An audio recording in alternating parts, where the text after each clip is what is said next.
I'm Brandon Isle with BYU-Idaho Radio, and joining me in the studio is State Senator Doug Ricks of Madison County.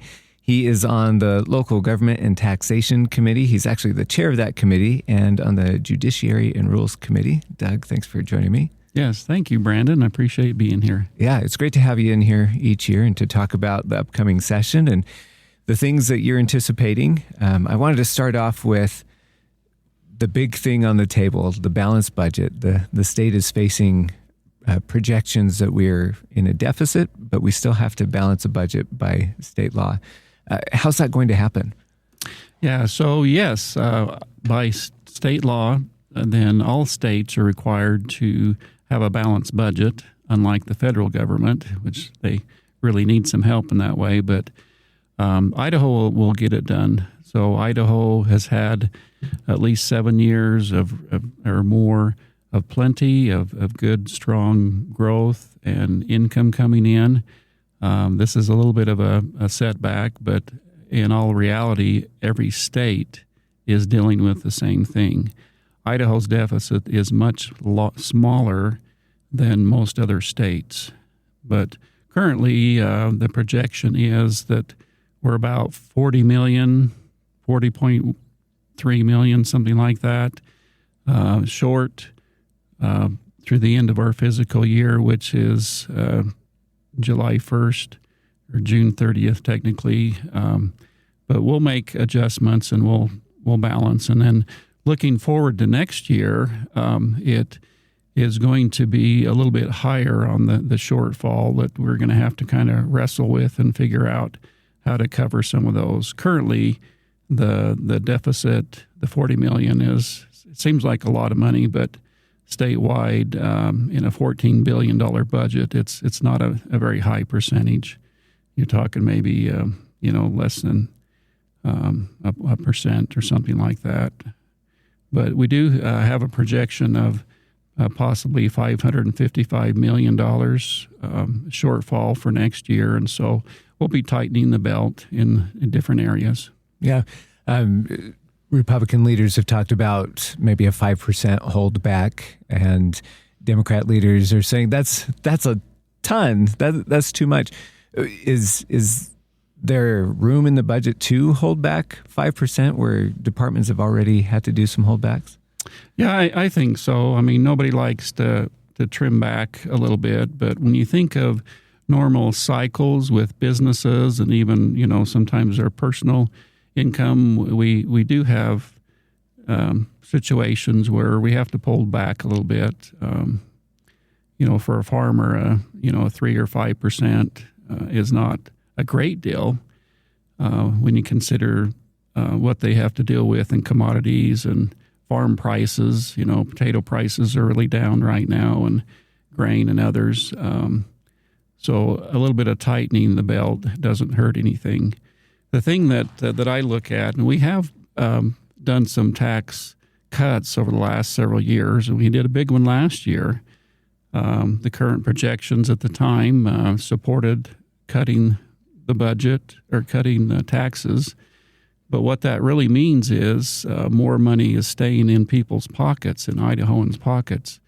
When I look at it, I'd rather have the money stay in, taxpayers' pockets, let them figure out how to spend it, than the government, the state, take it from you, and then we figure out how to spend that. So are you worried that you held back too much last year? And Democrat leaders say maybe we should just repeal some of those bills from last year. Well, yeah, the Democrats like to propose things that are pretty much opposite of what the Republicans like to have. But they make a lot of noise about it. It's all about politics and the next election and whatever. But I don't think there's any, won't be any support to really repeal a lot of those tax breaks, tax cuts. One thing we did is lower the income tax rate for Idahoans, and we're down to 5.3%. It's a flat tax rate. Over the last 4 or 5 years, we've actually reduced that down from close to 7%. And so we're looking at a 25 roughly percent decrease in income taxes. Idaho is still one of the highest income tax states, even at 5.3% nationwide. We're probably in the top 10. And so we've been whittling that down. Some people don't feel like it's a big item that we should be doing, but I think I've agreed with those income tax cuts, and I think we'll continue to look at lowering some of those. We're still the highest amongst all of our neighboring states. I don't know if we'll get anything done this year, but I do think this shortfall is not going to be a long-lived. I think with the Trump big beautiful bill that was passed on the federal level, there's a whole bunch of economic things in that bill that will stimulate the economy, get businesses doing more here in the United States. One of the big hits, and one of the things that's going to cost us this year, is complying with that bill, because there's some big tax breaks, especially for corporations who do a lot of research and experimentation. There's tax cuts regarding those, and some of it is retrospective back to previous years. And so that's something we didn't really anticipate, and that's what's driving a lot of the worry about the deficit in this coming year. Yeah, some projections are hundreds of millions just from the big, beautiful bill, and conforming the Idaho tax code to that, which we do every year. But do you think there will be some change this year to say, well, maybe we don't do it? Will there be talk about that? Yeah, there's several parts to conformity on that, and I do think we'll conform to most of it, and eventually get all of it. That's part of the argument and part of the discussions we'll have over the next several weeks in determining how fast we comply to that, and can we squeeze that into our budget? I do think a lot of those things, when they're put into place and looking down the road, President Trump showed us before, when he was in his first term, he got the economy rocking and rolling and going really well. And I do think this will kickstart, that big, beautiful bill will kickstart and do that process again. We're still in the kind of takeoff process. It'll take a few months. But I do look down the road a couple of years, that things are going to be really good again as far as our economy. And I think our revenues, studies have shown when states lower their tax rates, people spend it locally, and that money changes hands, and it helps everybody. When you have your taxes too high, then there's a tendency to not spend money because the government's getting a lot of your paycheck, and it's a different philosophy, but that's opposite of what the Democrats mostly think on some of that. But I do think this stimulus, even though there's a little bit of an uneasy part conforming to it with a big, beautiful bill, I think once we get there down the road a little ways, it'll really help our economy, even here in Idaho. You have been a legislator for a number of years. What are you looking forward to this session, and what do you have any proposals that you're going to have yourself? Yeah, so as a tax chairman, I work a lot on tax policy. I've been a part of all the tax cuts the last few years. We are going to be, debating, arguing over different parts of different policies. But I do look forward to continuing to kind of hold the line where we're at on our taxes. I don't think there's any appetite for at least our Republican legislators to raise the taxes. I think we can weather the storm. Idaho's in great shape when it comes to rainy day funds. We've got roughly $1.3 billion set aside in rainy day funds. And, even the governor says he doesn't think this is a rainy day quite yet. And it's unlikely that we'll tap into those funds to cover the deficit. I think we'll try to tighten budgets a little bit, 3 to 5% maybe in some of the different departments. There's over 125 different agencies and departments throughout the state. Do you think that'll include K through 12, which was left out of the last holdback? I think K through 12, there might be a little bit, but I don't think K through 12 is funded by per pupil, right? There's a certain dollar amount that goes out. I don't think that we'll have to reduce that amount because there's actually less enrollment. Enrollment of students going into kindergarten is going down, which is another problem down the road when you think about paying for a lot of services and things. But the birth rate's gone down, as you know, in families. And so I think K through 12 probably is going to have a little bit of reduced budget, but the per pupil amount we spend, I don't think we'll have to adjust that. But we'll see what the budget writers in JFAC have to say about that. So I think they're okay. We did, pass a school choice bill last year. That's estimated $50 million set aside for that. That's actually a tax break and tax cut, but right. That starts this year. And that money would go to parents who are taking their children out of public schools and putting them in private schools, right? Correct. Yes. Is there appetite to get rid of that or to say, we overstepped here?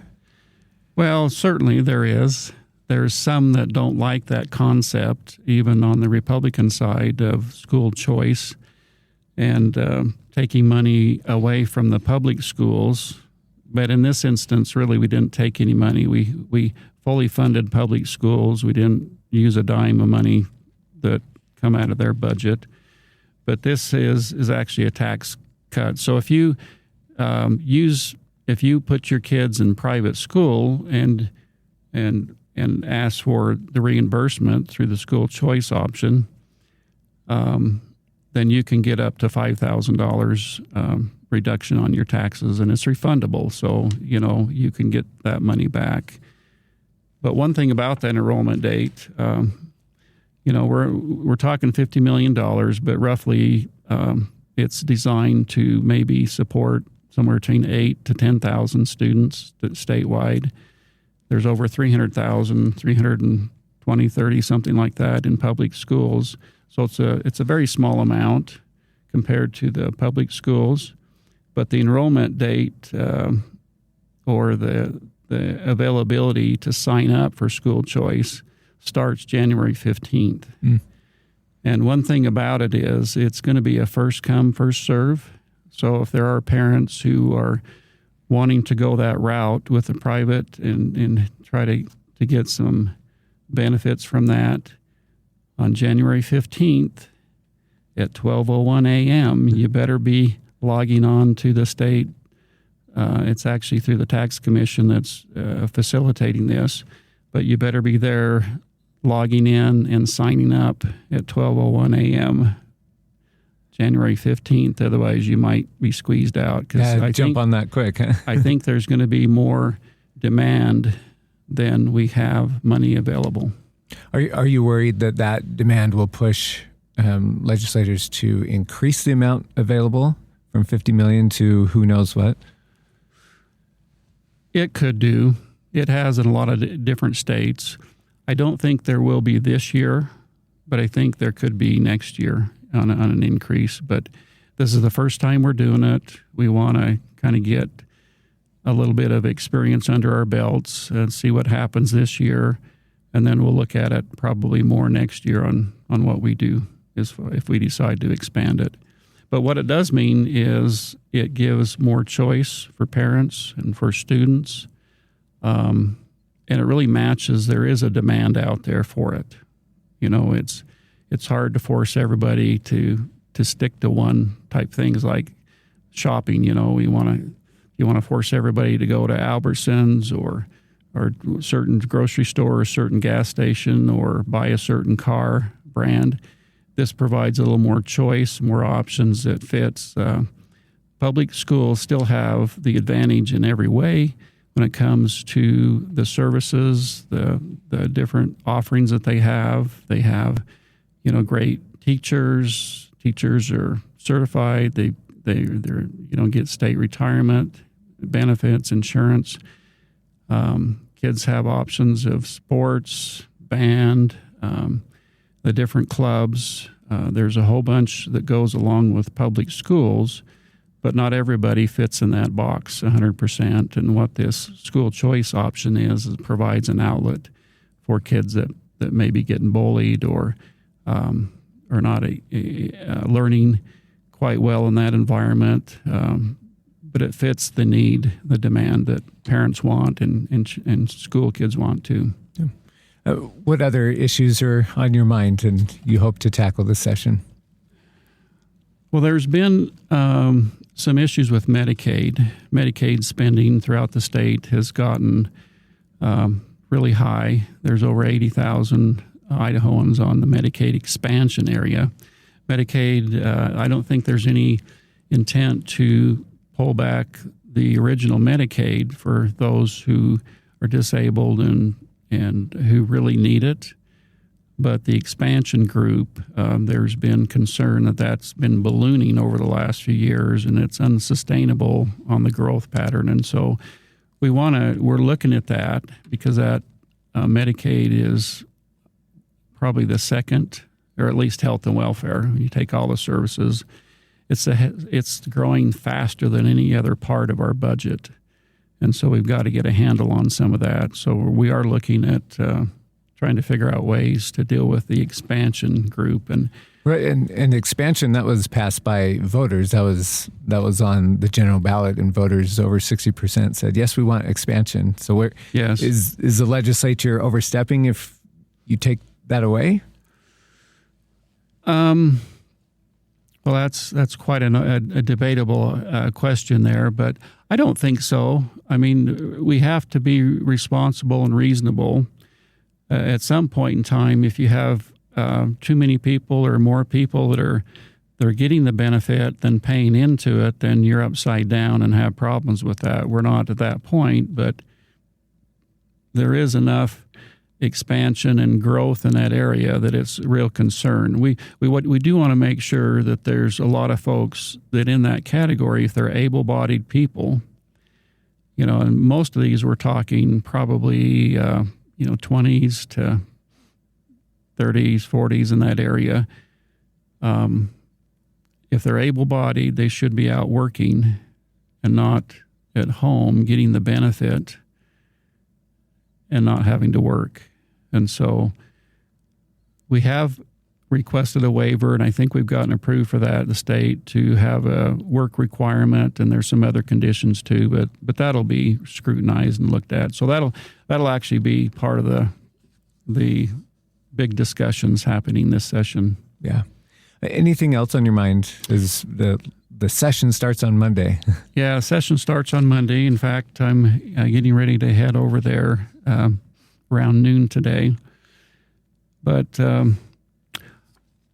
other things that are happening that I'm working on, I'm also involved in the Idaho Broadband Advisory Board. Mm-hmm. I'm the chairman of that. I've been on that for the last 4 or 5 years. And we've seen great leaps and bounds in Madison County with broadband right. in the last couple of years. Yeah, Madison County is doing well there.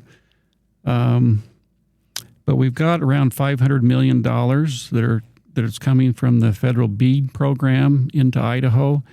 We've had bid proposals throughout the state. Most of them are outside of Madison County, of course, because we've already upgraded and provided some grants for that.